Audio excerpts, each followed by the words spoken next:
嗱，要形成一個火咧，不外四大因素嘅啫，要有足夠嘅燃料啦，要有氧化劑啦，要有熱源啦，咁啊同埋一個我哋叫連鎖反應啦。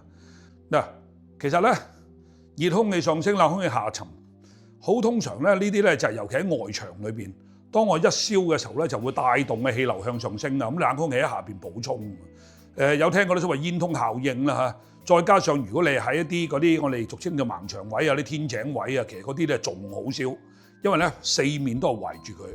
呢空氣不停喺度補充嘅時候，佢就好似形成一支煙通咁，所以咧佢就越燒越快，就越燒越猛。呢個咧喺當年嘅嘉利大廈裏邊咧都係同一個經驗嚟㗎啦。而家香港嘅樓宇就越嚟越高，咁佢扯風嘅作用咧亦都越嚟越犀利，所以佢一發生火嘅時候咧，你撲救唔及時嘅話咧，就會形成災難㗎啦。咁今次呢件事件裏邊咧，喺熒幕上面，我相信大家都會好清楚㗎啦。首先着火嘅就係低層，